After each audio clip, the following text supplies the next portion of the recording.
Good morning. Let us resume our discussion on the CNN architectures. So quickly, a couple of you update on what did we discuss in the last class.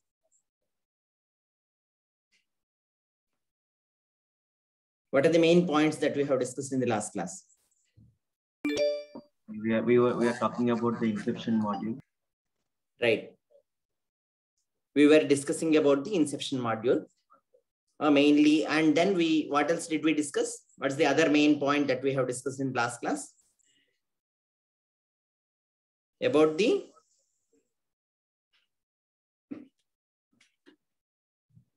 bottleneck layer.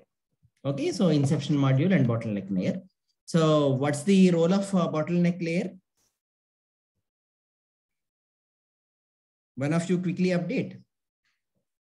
Why, what do we do and what's the role of it? Yeah, Major Pradeep?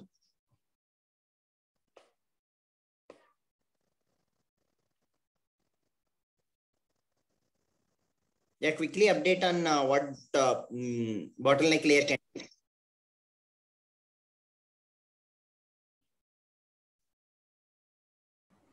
Okay. Prakash? Srihari? Yes, sir. Yeah, what's the role of bottleneck layer? It will reduce the computational tasks, computational thing. Yeah, it reduces the data. Yeah, we have the freedom to re-represent the same features in compact way. So through 1x1 convolutions, we can reduce the number of channels essentially and compactly represent the same information. Okay, and then inception module. What's the role of inception module? Yeah, Prabhat. Inception module has different kernels to look at the input image in different resolutions. Yeah, it has it looks at the information at different scales through different kernels, and linear combination of them is taken, or in some sense the concatenation of them is taken to get the next subsequent maps, so that we have the representation of the same information looked at 3x3, 5x5, and 1x1, and so on, different kernels. So, and then the other important evolution in the deep learning architectures is through skip connections. See, as we discussed, we wanted to increase the depth of the network. Say, assume that if I just consider each CNN layer like this, okay? So, a convolution, this may be just convolution or plus convolution plus pooling. Okay, so different convolution layers, 1, 2, okay, and so on. So for simplicity, I didn't write pooling, but it can also have actually pooling, subsampling, and so on. Okay, so now assume that we have a deep neural network like this. Okay, so what's the difficulty? So if you have actually, so if we have a deep neural network like this, assume that there are actually 100, okay, 100 layers. And then here we are getting the output, okay, and then we are calculating the loss. Okay, so whatever loss we have actually, so this loss information has to be back propagated to adjust all the weights. That's what we do in deep neural networks. So now you have actually say just write XL, X1, okay, is the X2, a set of feature maps at respect to layers, X3, okay, and so on at any nth layer. What you have is XL, okay, and XL to XL plus 1 is what is this intermediate layer is. So you have actually feature maps of XL are transformed to XL plus 1. Okay, so this is actually L convolution layer. Okay, or L plus 1 convolution layer. Okay, so now the question is, if we have actually some dou L by dou X out, finally whatever you have final map. So these are 100 here. When you bring in the error, see the error here is calculated with respect to the ground, so on, right? When you back propagate the error due to several reasons, one reason, main reason being diminishing gradient problem that we have discussed. If the activation function itself is saturating or going in the other region or dead region of the activations, there is no back propagation happens. Okay, so because of that, may have actually very small gradients propagated. Okay, this itself may be less. And then subsequently, what may happen? The gradients at the initial layers, okay, dou L by dou XL plus 1 and dou L by dou XL, okay, and dou L by dou X1 may be close to 0 itself. If this is close to 0 or dou L by dou X2 is close to 0, what happens? What's the effect? What is the problem? If the gradients here are 0, what do you think is an issue? Weight won't update. Weights won't update. So delta W2 here itself is equal to 0. And then delta W1 is also equal to 0. Like that. So the weights don't update and the effective learning doesn't happen. So this is the main problem in deep neural networks. That's why what people through experiments have seen is if we use naively more than say layers, if you go, the error doesn't decrease further. It starts increasing. Okay, so you will notice that the error instead of decreasing, it keeps increasing because the essentially learning is not happening. So they are not contributing to proper mapping of input to the outputs. Okay, and hence there are the other consequences of increase of error, both at the training data set and test data set. Okay, so some such problems will happen. So what we need to do is when we want to design a deep neural network, we need to make sure that the gradients at each layer are non-zero and the learning happens at each layer. Because see the weight at each layer, you have hundreds of weight elements or large number of weight elements. All weight elements need not update, but majority of them should be active. In fact, the subsequent studies focus on how many active weight elements are there or how many active kernel elements are there which are getting updated, which are not getting updated or inactive. So something like that. So those will give an idea of say the overall active learning component in the network. And it has to be high to make it effective. The whole network effective. Otherwise, it means that you can decompose the network into a much smaller network. Why unnecessarily you should have a deep network with more complexity and so on. So what our interest is to have actually the non-zero gradient updates at every layer, in more prominently in the shallow layers. These are called shallow layers. So at the initial layers and at deeper layers anyway, you know that they are close to loss and then there is some update that happens. Okay. So now the question is, how do we do this? One suggestion by the researchers is to have skip connections. See the skip connection, what it can do. So if we are doing say, in addition to say learning, whatever through convolutions, assume that I also bring the information that I have here to this next layer. In the sense that what it means that we are only learning additional information that is not there in the input X0 or input features X0. Similarly, if I bring in a skip connection here, so what I am doing essentially is that with the information that is already here is not again learned. So in this layer, we are only learning the information that's not there, that's not learned so far.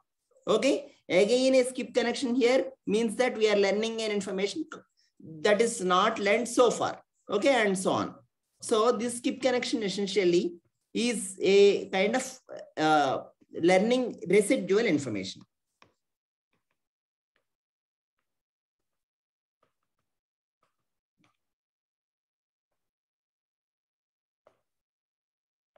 Okay. What is the advantage of it? Not just actually learning the residual information, but also you can see visually Okay, if there is an error, okay, delta L, assume that it's here. See, if we see the error here, what happens? The error here is exactly, so error in this branch also back propagates, error in this branch also back propagates. So the delta L directly comes and adds to this, because in forward direction, what we are adding, whatever the information we are adding in the forward direction, so error in the backward direction will directly get added and go to the next previous layer, is it not? So for that reason, what we can expect is that the delta L, which is reasonably high, which is not yet diminished, will directly add. Okay, and then this only the whatever is the error, that is through these weights. So whatever you have W into X kind of thing in case of feed forward network. Okay, that corresponding or from this branch, whatever is the error, that also gets added. Okay, and here also if you see, there is always at least delta L error. Okay, even if this error due to this is 0, second one is 0. Okay, so you at least have the delta L error back propagated. Even if this branch error is 0, this error is back propagated. So effectively what happens at any branch, including the last branch to the last layer to the first layer, you have the residual error or delta L, which is the final loss based error. Okay, so dou L by dou O, which is here. Okay, it's output, right? Dou L by dou O here is being back propagated. Okay, in addition to that, the branch errors also gets back propagated. And hence, this also effectively helps skip connection once it enables learning residual information only. Okay, you need not relearn the same information that's already there. Second thing is, okay, it back propagation.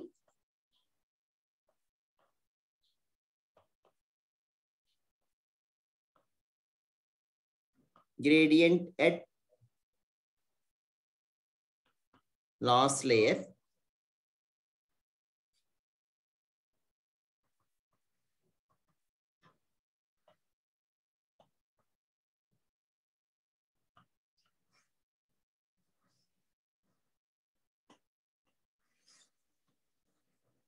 First layer. Okay, in fact, to all layers. Is this clear? Is the idea clear? Any questions? The networks which has skip connections are referred to as residual networks.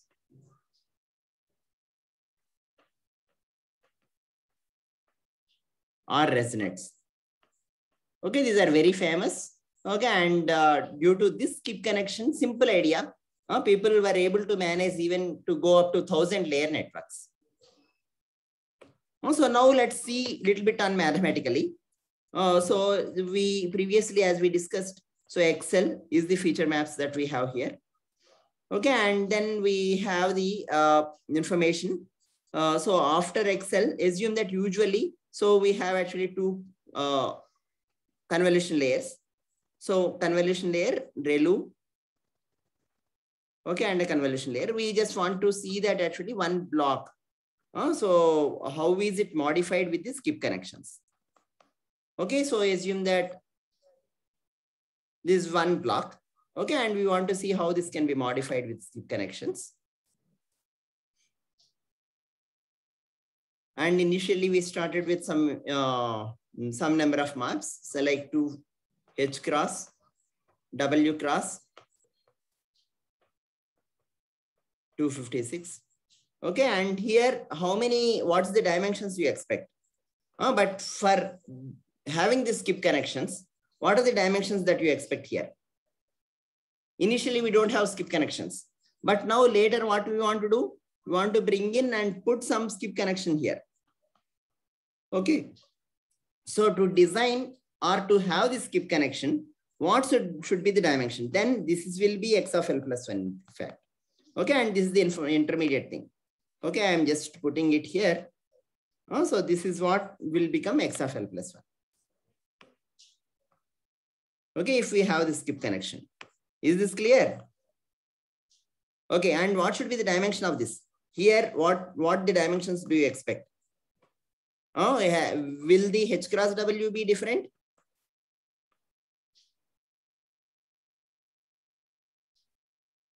Will they be different or not? Or the number of maps, can they be different? Channels may differ, sir. Maps can differ. But H cross W should be same.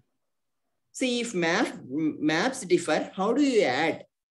I want to add here H cross W cross, say 256 maps directly to the maps that I have here.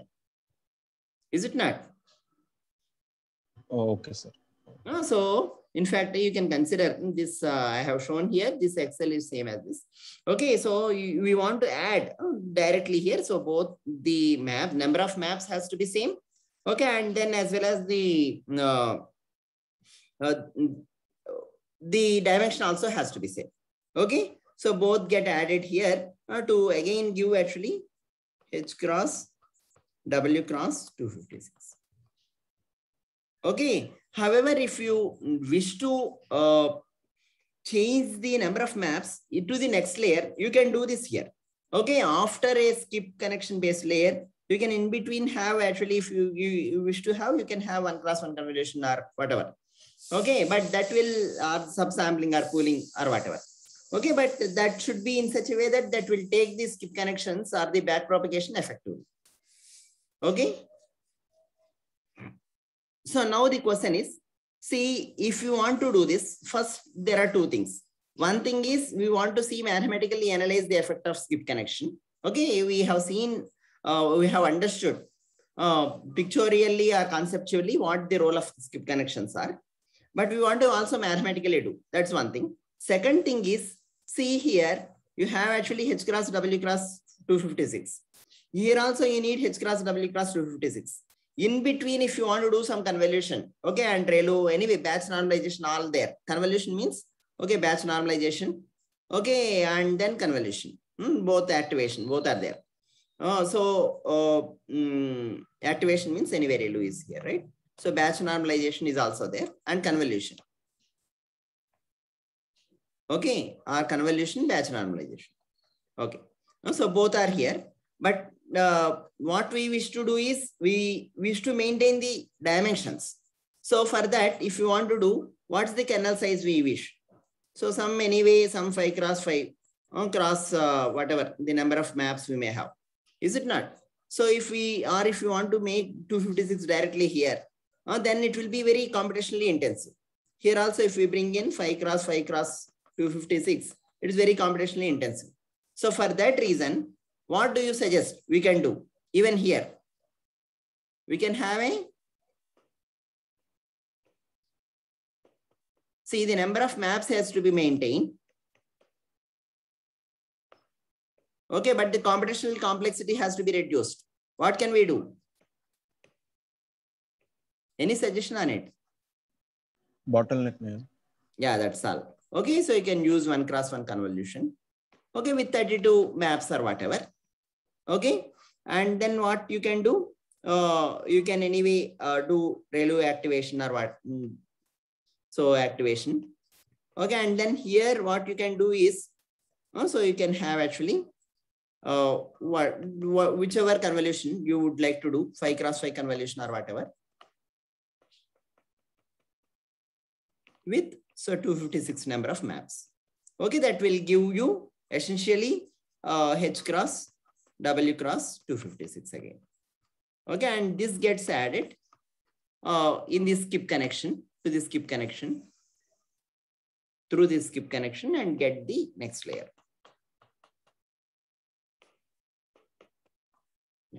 Is this fine?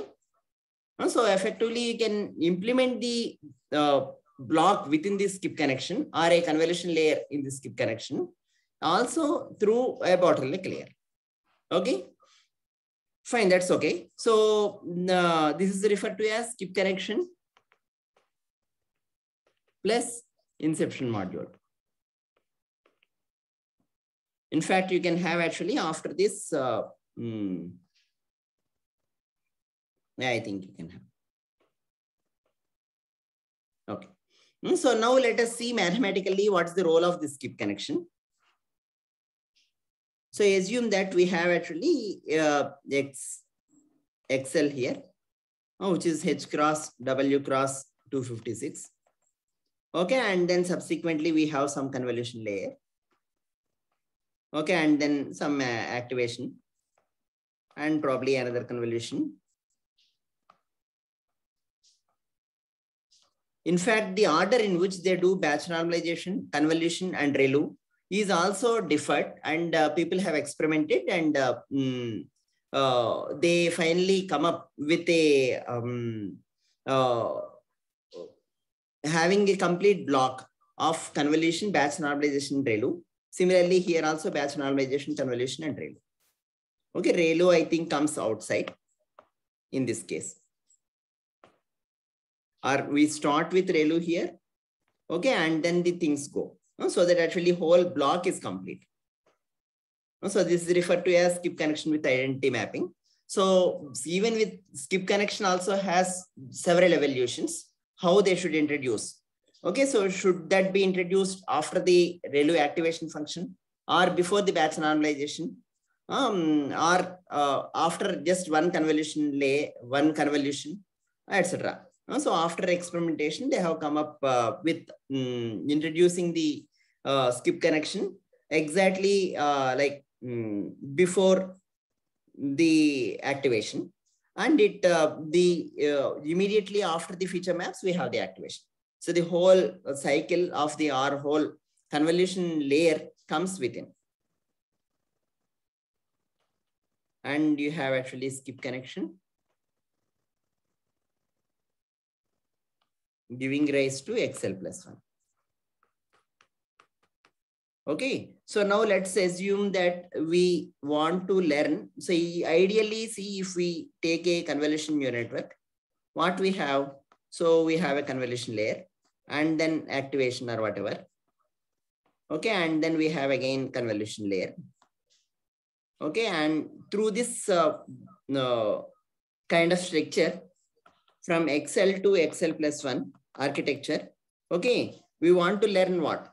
We want to learn a mapping such that each progresses, okay, towards mapping the input features to say X0, input features to output labels, whatever, Y.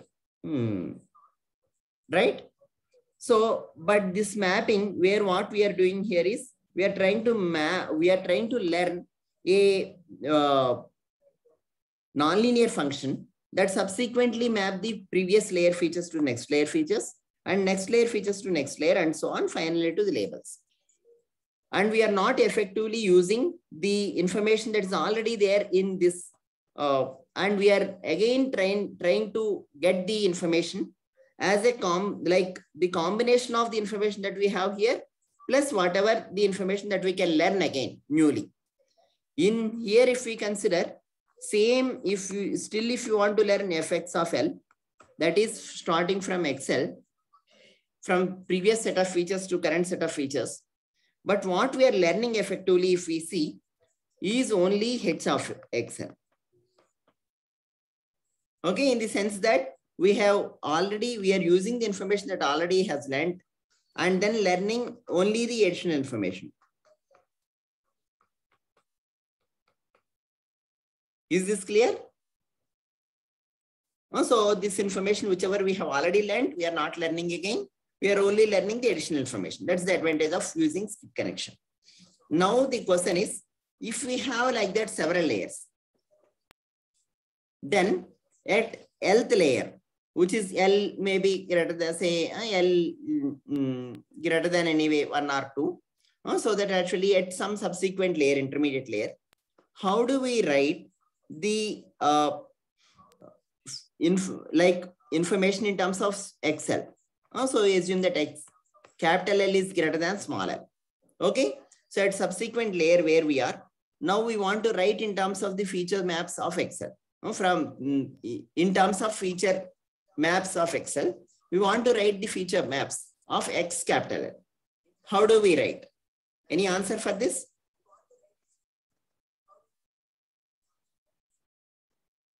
XL plus.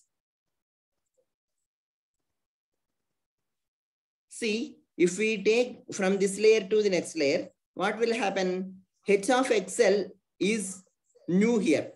In the next layer, if you see, this XL again comes, or XL, if we see here, XL plus H of XL, okay, comes. And in the next layer, if you see from here, what we are doing, this directly comes, and then what additionally we are learning? H of XL plus 1, right? That's what is essentially or additionally learned. Is it not? This is what is additionally learned in this.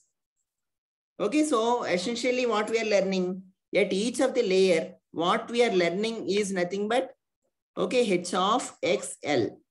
The L plus whatever, L plus K you can consider, where this summation over K equal to small l to capital L minus small l.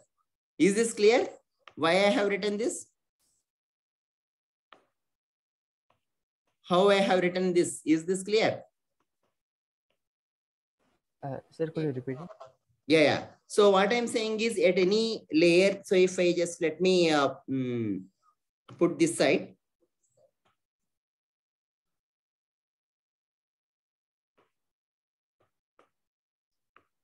I'm not putting the whole block, but assume that from here, subsequently, I have come to X of L plus 2. Okay. So if I have come to X of L plus 2 through learning procedure here, okay. So what do you think this through skip connection, what I'm getting here? XL plus H of XL. Is it not? And what additionally I'm learning here?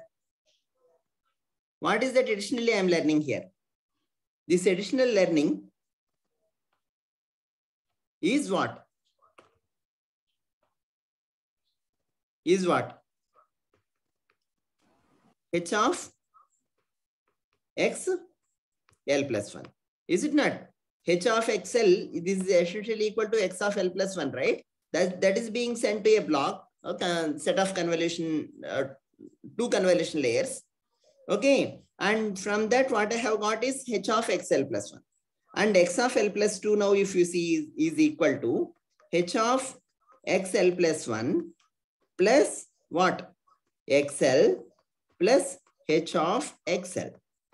Is it not? Which is equal to XL plus H of XL plus H of X plus XL plus 1.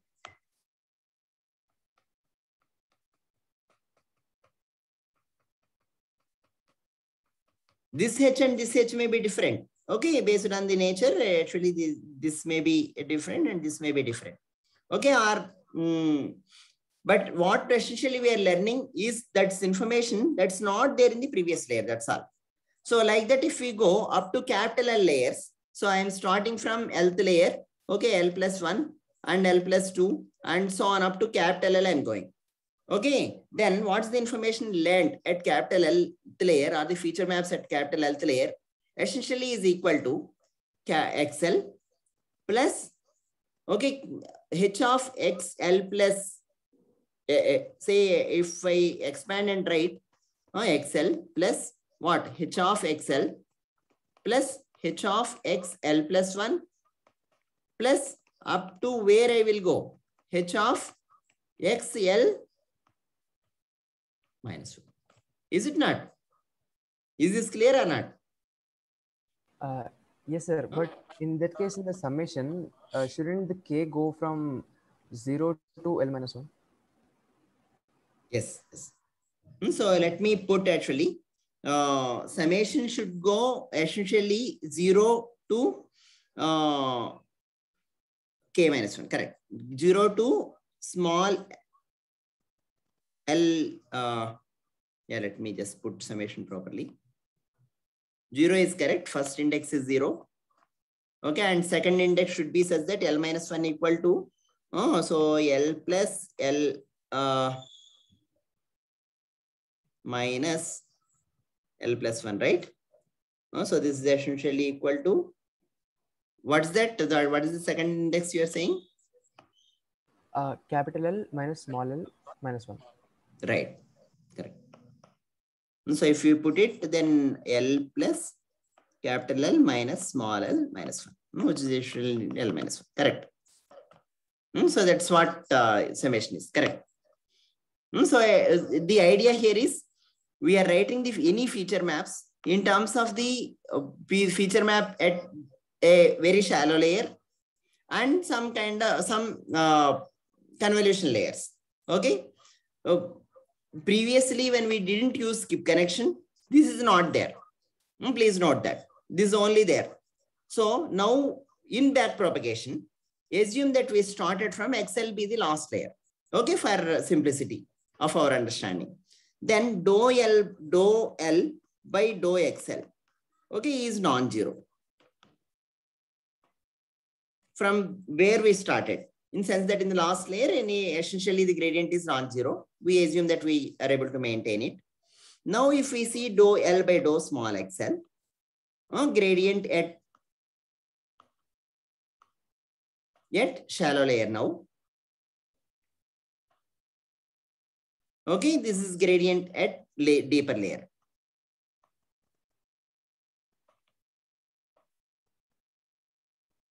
Or last layer. Okay, is equal to what? Dou L by dou XL into dou XL by dou X small l. Can I write like this? Yes or no? This essentially is equal to what? Dou L by dou XL.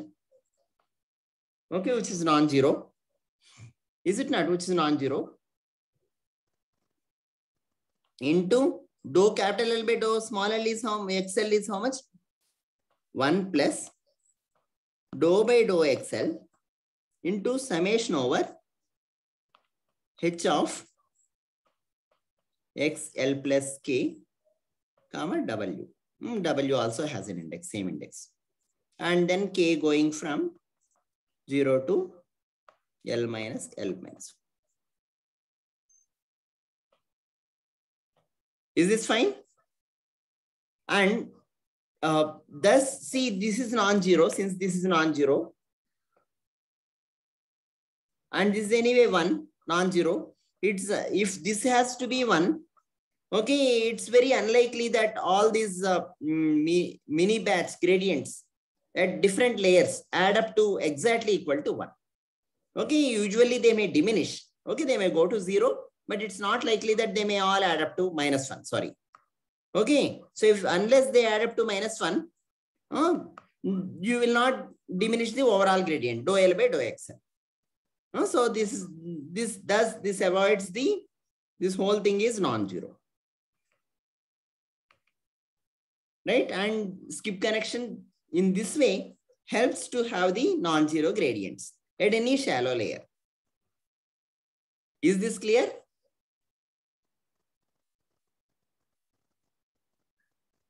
Hope the discussion is clear. Yes, sir. Okay, fine. Now let's move on and discuss from the slides. And then let's come back and discuss a few other details about other networks. The main evolutions, if we see, these are the very unique and main evolutions for the neural network architectures. Other than this, there is one more kind of architecture that is widely used or suggested. That is dense blocks based networks. So the idea in dense blocks, let's discuss that also and then move on. That's refers to as DenseNet.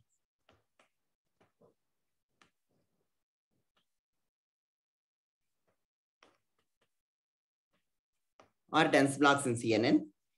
See, most of the architectures, as we have seen, the evolution, if you want to discuss, it is good enough to discuss like 1 or 2 blocks of it. Because it's actually a block-based structure, we will repeat the same. Okay, there is DenseNet, and before even DenseNet, we have actually squeeze and excitation net.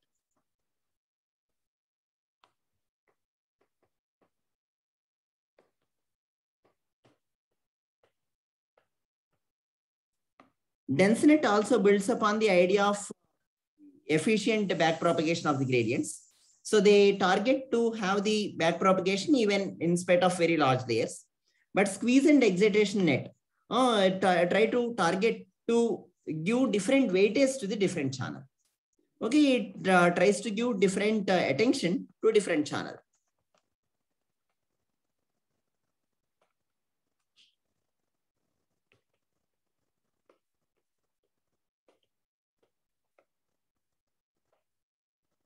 Whereas the DenseNet, as I mentioned,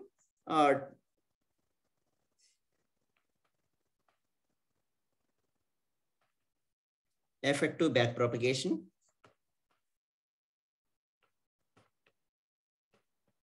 Very deep networks. Of course, this also gives some re-representation of the channels in terms of weighing them differently.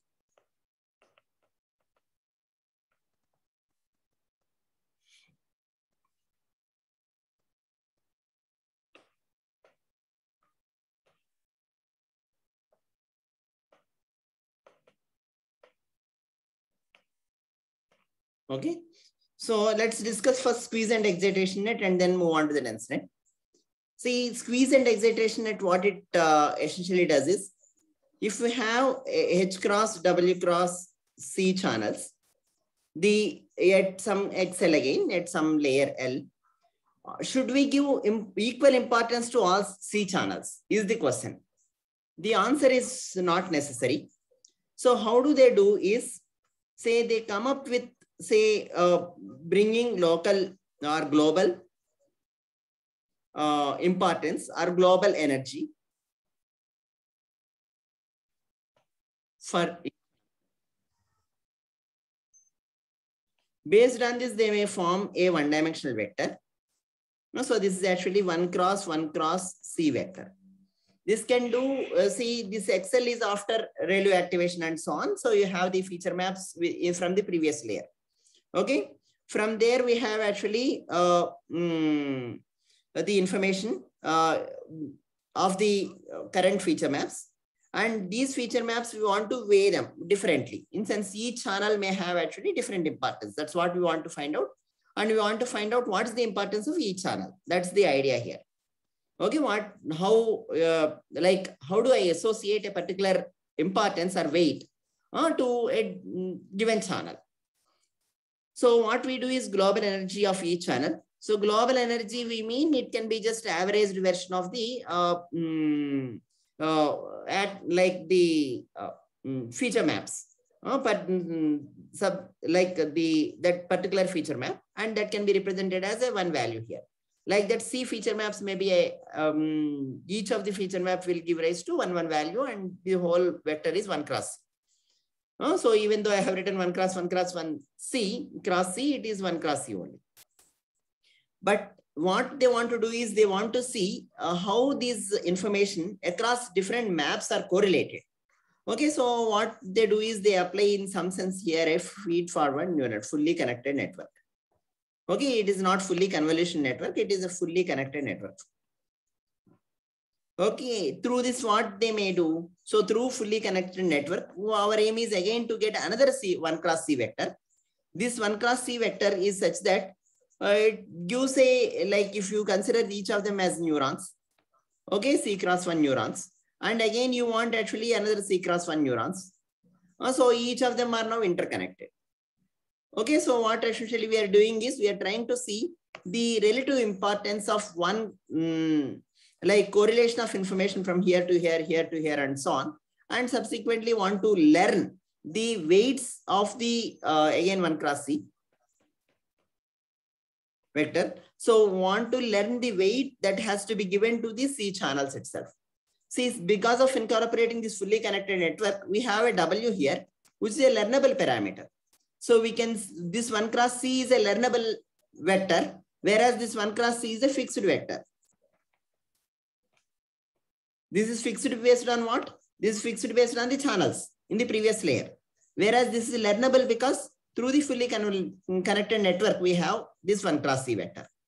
And this what it does is, so the information directly comes here. Okay.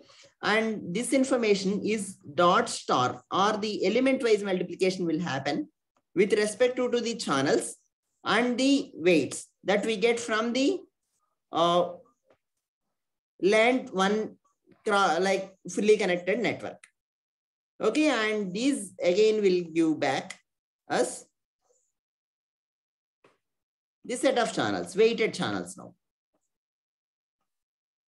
Okay, so these are all H cross W cross C only. Dimension is same, but essentially if we consider, okay, XL, these are also XL dash, then XL dash at C channel is equal to what?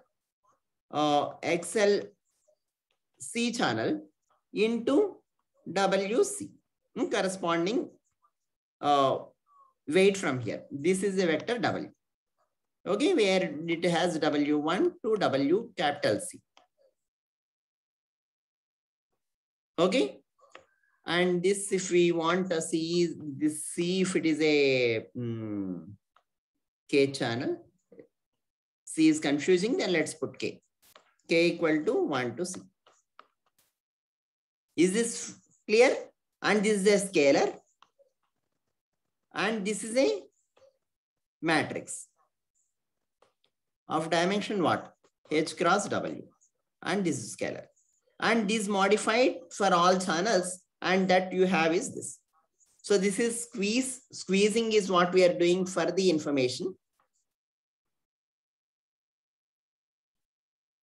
And then excitation we are adding here in terms of this.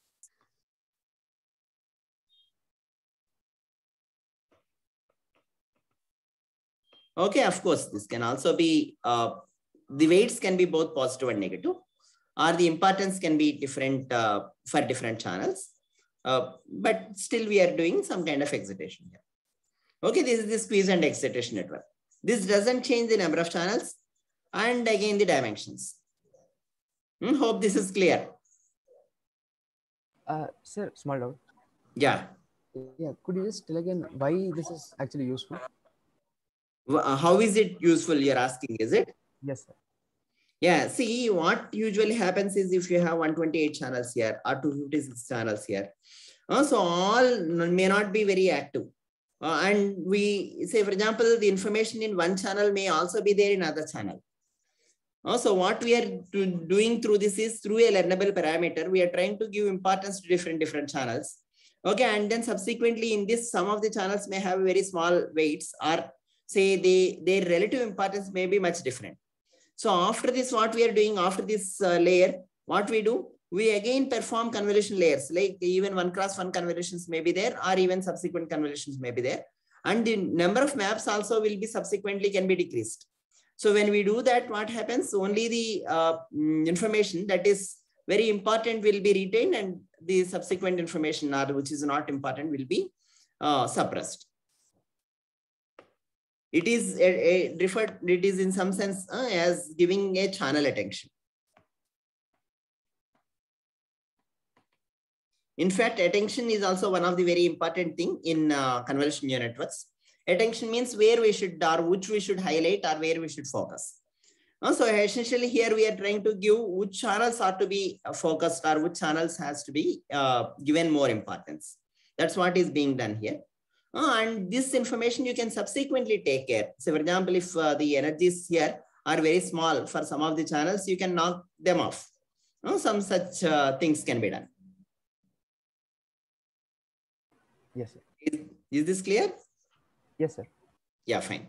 Okay, now let's move on to the discussion on the slides. And then in the next class, let's freeze with the DenseNet and a few other architectures.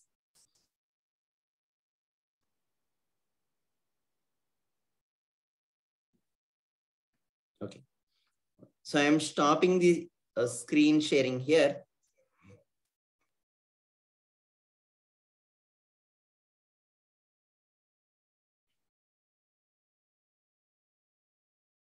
Okay. So here we were in the last class. We were discussing about the inception modules and in GoogleNet. So as we discussed, actually inception module can have actually 1x1 convolutions, combination of 1x1 convolution with 3x3 convolution or pooling to effectively reduce the dimensions and optimally take the features at different scales. And GoogleNet, one of the very elegant architecture in terms of very computationally efficient network. and as well as bringing in multi-scale analysis for the features. And this has back propagation not only at the last layer, but it has an intermediate back propagations or cross check of the last being very small for the like different layers. This also is one more way in which you can back propagate the error effectively at the shallow layers. You can see that if you back propagate from here, you can effectively back propagate and the error will not be zero. So it won't diminish. And when you back propagate like this, the error at this layer will be, say you are getting some error back propagation like dou Z by or dou L by dou XL through this here, and you are getting some back propagated error here. So how do you now consider what is the error, total error? One error is one back propagation or one gradient is coming from here, one gradient is coming from here. The weight update, of course, needs the overall gradient. So how do you calculate the overall gradient here? It will be what? The sum. Say L1 assume that L2 is from here. Then L1 plus L2. it is L1 plus L2. We need to add it. that's all. Sum of both gradients. Dou by dou whatever XL or the feature maps here. Dou by dou XL of L1 plus L2. Or dou L1 by dou XL plus dou L2 by dou XL. Right. Okay. So now let's move on to the discussion. So in fact, what I would suggest is you can listen to the video lecture from Professor Fifili team. These slides are from there. They have also mentioned what's exactly the evolution on other aspects other than the network architecture. So in terms of using, say, AlexNet, for example, didn't use batch normalization.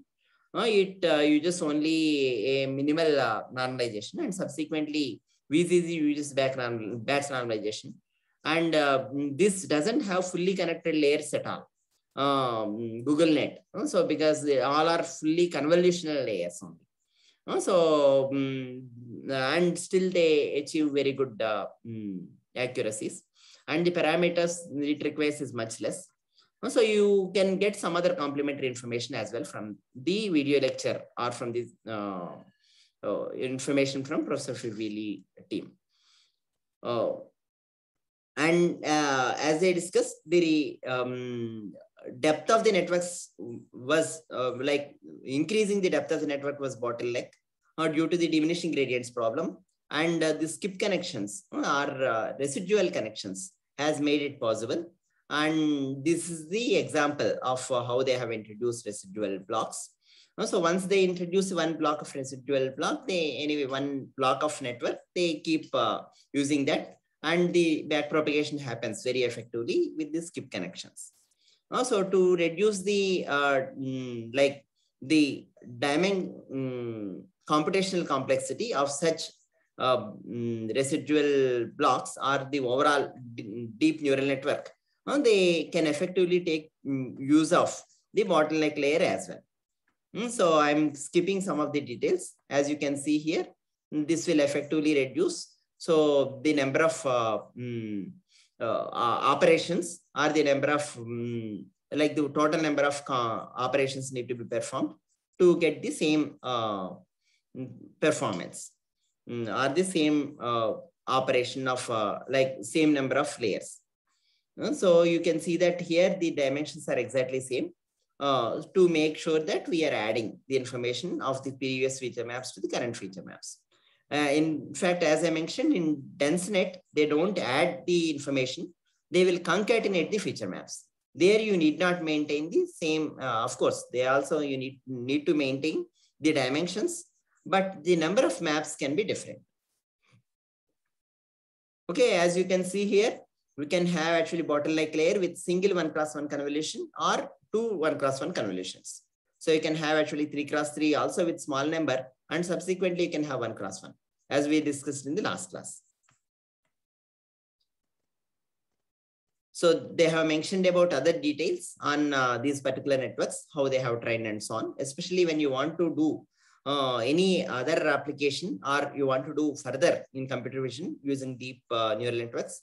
Understanding these architectures and using these architectures is very important because they form as backbone And we will see subsequently that through transfer learning, we can effectively learn in many other tasks.